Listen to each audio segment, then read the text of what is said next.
Mga puso kitang update sa kilambuan sa ambush sa Sitio Ranger, Barangay Puok, Dakbayan, Talisay. Karon lang udto.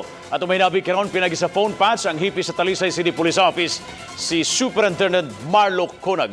Superintendent Conag, mayong hapon sir. Magandang hapon po. Good afternoon po, sir.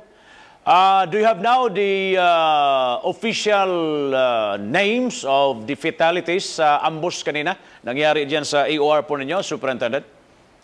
Actually, sir, hindi pa nakasubmit sa akin yung SOCO ng report. But marami na rin kasi pumunta doon to identify the victim. Yun nga po, sir, may apat tayo na biktima. Tatlo yung identified, sir. Yung isa hindi pa na-identify. Do you have the names sa mga na-identify po, Superintendent? Yung onboard po sa sasakyan, sir, isa doon is Michael Cortez.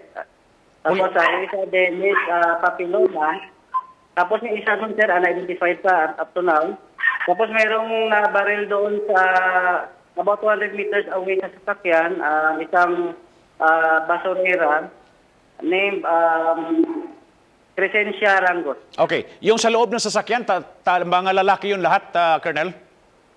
Yes, sir. Tapos na lalaki. Okay.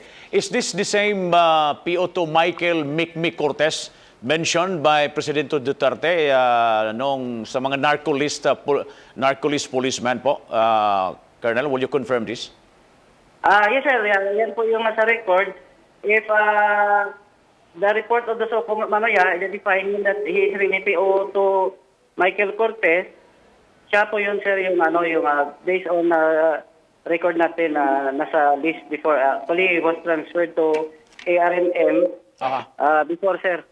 I don't know if you know the background of this guy. Was formerly assigned sa Barili and yun nga, kasama siya. Saan ito na-assign ngayon po, Superintendent Conag? I was told, sir, he is assigned in Marawi, sir. In Marawi, sir. Marawi. Yes, sir. Pero ayon sa mga information na nakuha ko mismo, palagi itong nakikita sa mga sabungan dyan.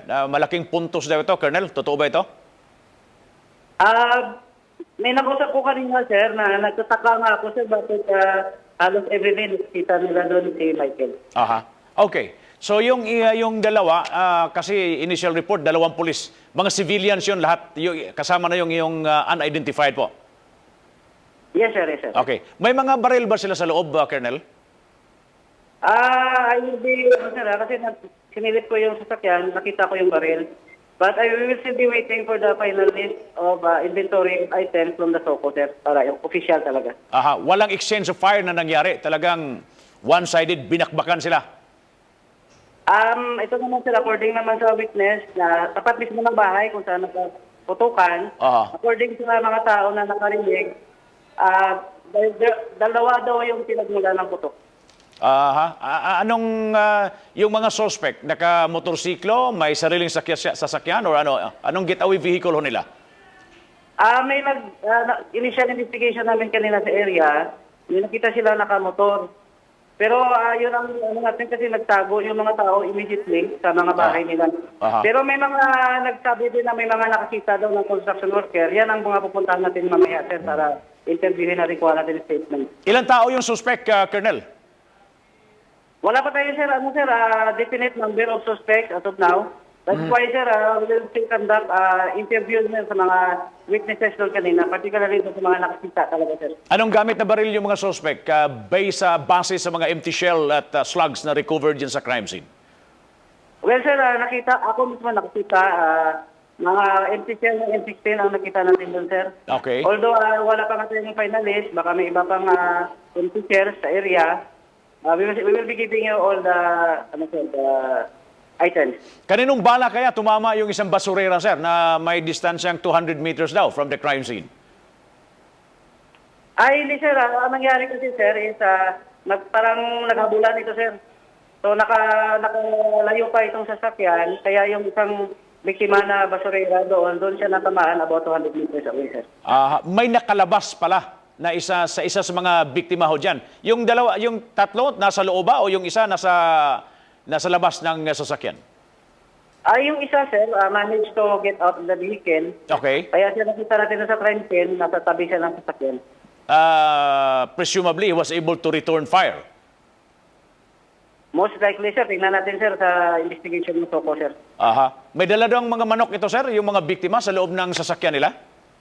Meron, sir, kasi ang report, itong si Mikmek, meron siyang cock farm dyan sa Barangay Biason. Aha. And this guy also, parang, I don't know, may-ari or stockholder or malaki daw share dyan sa Kalahuan Sabungan dyan sa Millanilla? Totoo ba ito? I have no personal knowledge on that, sir. Aha. May information din na nakuha, Colonel, na nung binanggit ito ni Presidente Duterte, pinatawag daw ito sa Malacanang at sinabihan na magbago ka na. Tapos nag-commit daw ito na magiging agent in the government side, pinpointing doon sa mga kasamahan niya, mga pulis, at saka sa mga civilian na kasangkot ng drugas. Nakuha niyo itong information, Colonel Kunag?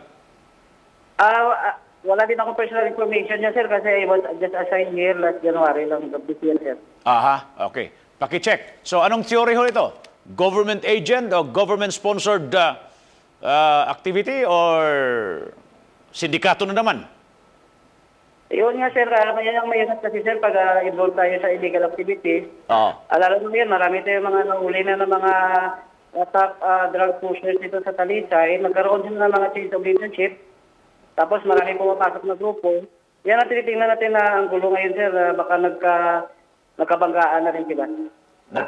Kumbaga, ibig sabihin na, nagkalabo-labo na sila. So, in effect, Oo, sir.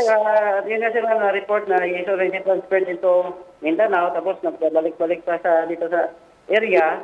Yan, sir, ang tinitingnan natin ngayon, sir. aha. The last time na interview kita, maraming patayan dyan. Ngayon, meron naman. Next time, patayan pa more, Colonel? Hindi naman po, sir. Kasi actually, sir, nung isang araw, nag-raid kami sa Mananga. Oh. Doon yan, drug den talaga, sir. At alam naman dyan, maraming mga snatcher dyan. Ilalim ng tulay. Aha. So wala namang namatay, sir, kasi wala namang lumaban, sir. Aha. So kung hindi lumaban, buhay.